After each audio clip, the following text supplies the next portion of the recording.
चलिए हम लोग ध्यान दें, पिछले क्लास में चल रहे थे जैन धर्म। जैन धर्म में हम लोग देख चुके थे महावीर के बारे में। महावीर की पूरी बात पिछले क्लास में हम सुना चुके थे, लगता है लिखाए कुछ नहीं थे, है ना। तो पिछले क्लास में जो भी पढ़े फटाफट आज उसको लिख दीजिए, या आज भी केवल लेक्चर सुन लेगा, पहले अगले दिन लिखेगा?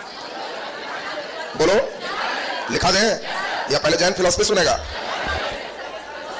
ज्यादा लोग किसमें रहे? किसमें? कितने लोग हैं कि पहले लिखा लीजिए? ज्यादा लोग जिसमें रहो हाथ गिराओ। कितना लोग पहले जैन फिलॉसफी सुना लीजिए वाला? इनमें ज्यादा लोग। चलो तो पहले सुन लो, तब जैन दर्शन पहले सुन लो, फिर एक बार आराम से लिखना। फिर चलो जैन फिलॉसफी। अब ध्यान दीजिए, अब सुनोगे। अब आज का क्लास पहले समझ लो, फिर अब एक दिन आराम से लिखने वाला राउंड चलेगा, खाली हाथ फिर झाड़ते रहना, लिखते रहना। फिर सुनिए अब ठीक से। जैन फिलॉसफी सीनियर एग्जाम के लिए, ग्रेजुएशन लेवल एग्जाम के लिए सबसे ज्यादा महत्वपूर्ण है। इसमें फिलॉसफी से ही क्वेश्चन रहे। बाकी छोटे एग्जाम जब तुम दोगे, एसएससी है, रेलवे है, तो इधर महावीर के पावापुरी मरते मरते तक वो भी मर जाता है, उससे ऊपर नहीं जाता। कहां ज्ञान प्राप्त हुआ, कहां मरे, कहां जिए, बस वैशाली के कुंड ग्राम उतने में काम हो जाए। बाकी बीपीएससी और दरोगा वाला एग्जाम में एक कोशिश होता है फिलॉसफी से क्वेश्चन देने। उधर आ गया तो जतरा माना जाएगा, मेन इधर से क्वेश्चन होगा। और बढ़िया से सुनो ठीक से। आप सभी को याद होगा बौद्ध दर्शन सांख्य दर्शन के निकट, याद आ गया?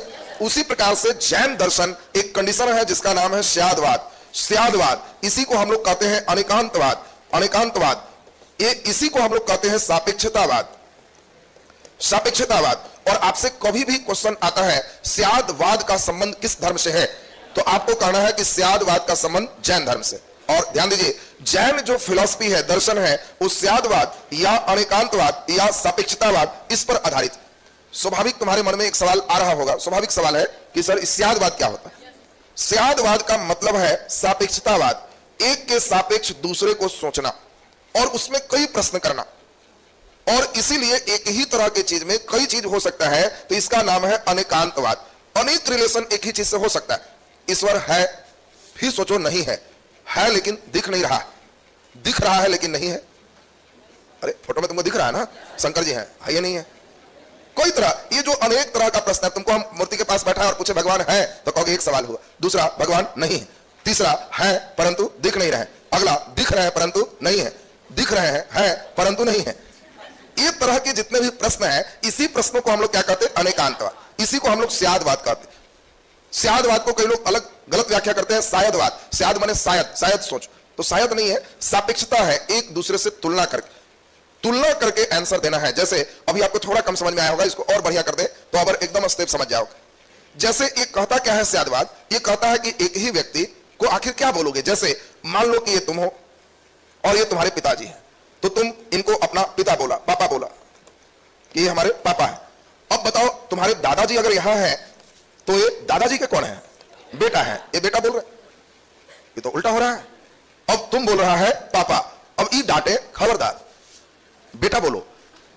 तो अब बताओ ई कह रहा है बेटा बोलो, अब तुम क्या बोल रहा है? पापा। तो ई कह रहा है कि पापा कहा ही है, ये तो बेटा है। अब एक ही व्यक्ति, ये तुम्हारे लिए क्या है? पापा। इसके लिए क्या है? बेटा। क्या यही व्यक्ति तीसरे के लिए वही है कि चेंज है? चेंज है। चौथे के लिए चेंज है, पांचवें के लिए चेंज है। हो सकता है इनको कोई अपना मित्र दोस्त बोले, हो सकता है कोई इनका अपना दूसरा रिलेशन है, कोई तीसरा रिलेशन है, चौथा रिलेशन है। एक ही व्यक्ति का एक रिलेशन है कि कई है?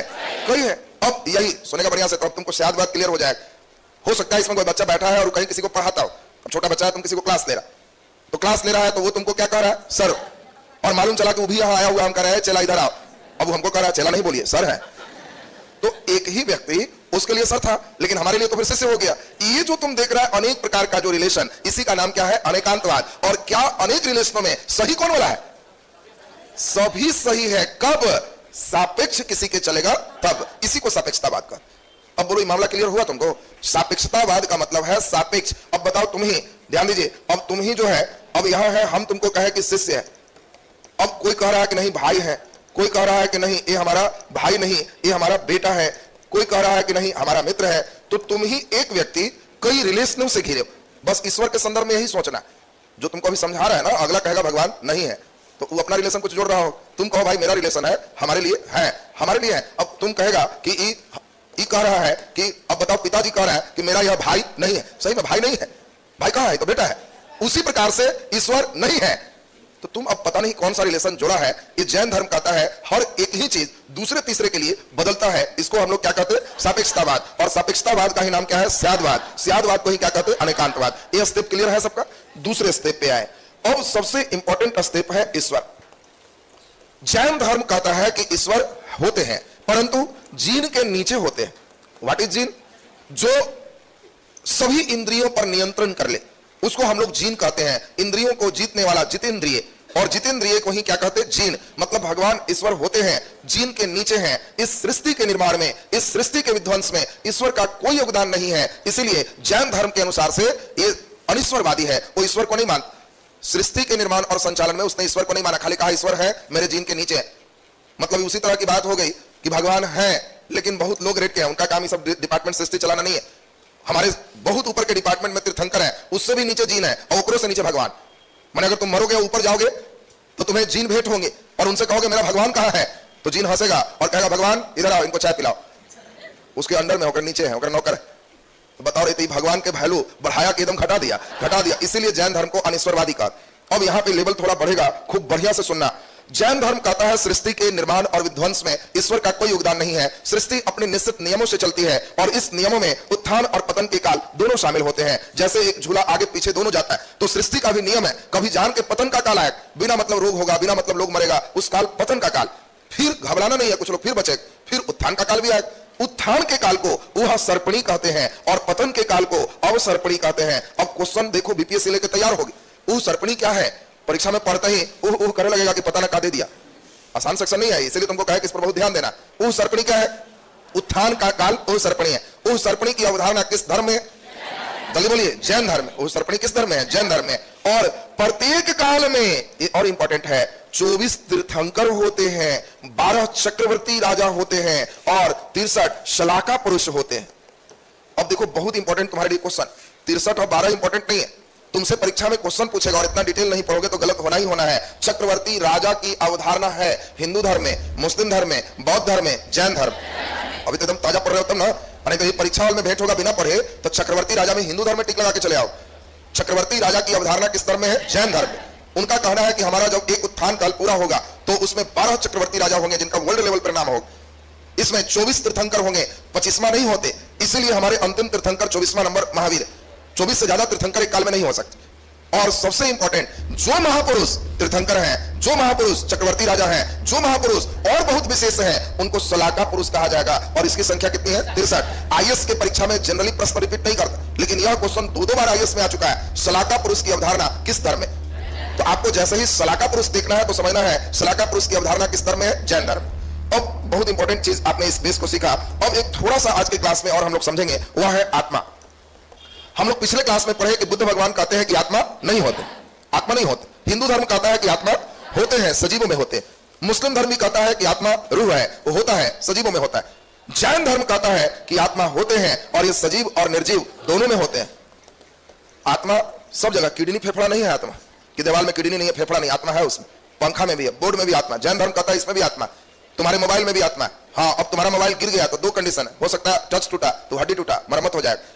लेकिन अगर मोबाइल गिर गया और उस पर ट्रक चढ़ गया, अब वो बन ही नहीं रहा है, मिस्त्री कहा कि नहीं बनेगा, तो समझो आत्मा निकल गया, अब उसका दाह संस्कार करो। बात समझ रहा है?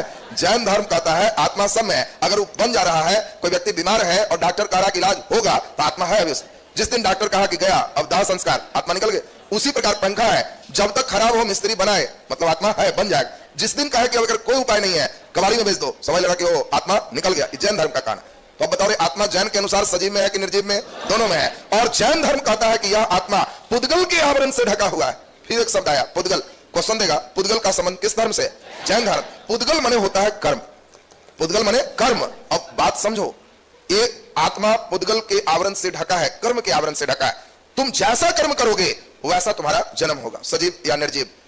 कर्म खराब करोगे खराब जन्म होगा, कर्म अच्छा करोगे तो अच्छा में जन्म होगा। एक कंप्लीट तुम्हारे कर्म पर है, सजीव बनते हो कि निर्जीव, निर्जीव से फिर सजीव कैसे बनते हो, तुम्हारे कर्मों पर सब आधारित। अब देखिए कितना इंपॉर्टेंट बात है, जैसे आपके इनकम पर आपका ड्रेस आधारित है, शरीर वही रहता है, लेकिन आपका इनकम बदलता है तो इधर भी जैकेट कोट शर्ट एकदम वीआईपी होता है। इनकम खराब होता है तो इधर बिना आयरन के हो जाता है, फटल चटल भी चल जाता है। तो वही चीज ये कह रहा है कि जैसे तुम्हारा पैसा है वैसे इनका कर्म है। तुम कर्म अच्छा करोगे तो बॉडी आत्मा है, तुम्हारी आत्मा सही जगह लगेगा, बढ़िया होगा। खराब कर्म करोगे तो दीवार पंखा बना के ऐसे ही तुमको लटका दिया जाएगा और टंगे रहोगे, फिर यहां से तुम्हारा फिर पुनर्जन्म भी संभव। तो ये देखिए, ये इंपॉर्टेंट चीज है, सजीव और निर्जीव आत्मा सब में है। और आत्मा किससे ढका हुआ है? पुद्गल से। पुद्गल का मतलब क्या है? कर्म। क्या जैन धर्म कर्म को मानता है? यस। पुनर्जन्म को मानता है? यस। जैन धर्म कर्म और पुनर्जन्म दोनों को मानता है। बोलो, ये लाइन क्लियर है कि नहीं? बात समझ रहा है? एक बच्चे पूछा कि सर निर्जीव कैसे कर्म करता है? मन में भी आता है कई बार, निर्जीव कैसे कर्म करेगा सर? निर्जीव का क्या स्थिति? तो निर्जीव कैसे कर्म करेगा? तुम लोग यहां जितने बच्चे बैठे हो सब निर्जीव ही हो। अरे नालायक, निर्जीव का मतलब यहां तुमको सारे बच्चे को चुपचाप बैठ के सुनना होता है, पढ़ना होता है। सब हमारे लिए निर्जीव जैसा ही चुपचाप बैठ के सुनो। सजीव जहां बना हुआ क्या तो बुलाना पड़ता है, क्या इधर सजीव बना है, निर्जीव बन के चुपचाप सुन। अब इसी निर्जीव में कर्म हम करवाते हैं और उसी का फल अलग अलग है। यही तुम्हारा पुनर्जन्म है। किसी का ज्वाइनिंग लेटर बीपीएससी में होगा, किसी का ज्वाइनिंग लेटर दरोगा में होगा, किसी का ज्वाइनिंग लेटर रेलवे में होगा, किसी का ज्वाइनिंग लेटर ही नहीं मिल रहा है। तो यहां तो बैठल सर सब है, तो फिर कौन कर्म खराब कर रहा है सर? सब तो चुपचाप बैठल। तो इस चुपचाप बैठने पर भी यहाँ कुछ वर्क किया जाता है। उस वर्क को बर्दाश्त करते हो कि नहीं? तुमको अगर निर्जीव वाला नहीं समझ में आता तो एक छोटी कहानी समझो। एक बार हुआ क्या, एक मंदिर में मूर्ति स्थापित करना था और मूर्ति स्थापित करने के लिए एक ट्रक में पूरे मार्बल और मूर्ति को लाद दिया गया। एक ट्रक में शंकर जी की मूर्ति है और पूरे मार्बल लाद दिया गया। अब सब मार्बल मूर्ति एक ही पहाड़ से बना था। रास्ते में मार्बल मूर्ति से बात कर रहा है कि भाई आदमी कर्म की बात करता है, बताओ हम लोग एक ही पहाड़ में थे, तुम कौन ऐसा कर्म किया? सब तो खड़े ही थे चुपचाप कि तुम भगवान बन के जा रहे हो, तुम्हारे सामने लोग माथा टेकेगा, तुम्हारे पर ऊपर दूध चढ़ेगा, तुम्हारी पूजा होगी, और हम कौन खराब कर्म किए? वहीं पर तुम्हारे बगले में थे, हमको नीचे टाइल्स में लगाएगा, सब रौंदेगा, कोई पूजा नहीं करेगा। कौन कर्म खराब किए? ठीक ही सवाल पूछा था। तुम लोग अब इस बात से समझ जाओगे निर्जीव का कर्म। तो मूर्ति ने बहुत अच्छा जवाब दिया कि देखो दोनों ही एक जगह थे, दोनों पर हथौड़ियां चल रही थी और दोनों पर मशीनें चल रहे थे, चोट दोनों को लग रहे थे, लेकिन हम बर्दाश्त किए। जब हमारी आंखें बना रहे थे चुपचाप सह रहे थे, फिर मुंह बन रहा था सह रहे थे। तुम टूट गया तो टाइल्स बन गया, हम सह गए तो भगवान बन गए। तो यहां भी उसी प्रकार जैसे तुम निर्जीव पाठ हो, यहां भी हथौड़ी चलता है, कभी डंडा निकला, कभी डांटे, कभी कुछ किए, तो ये कर्म है।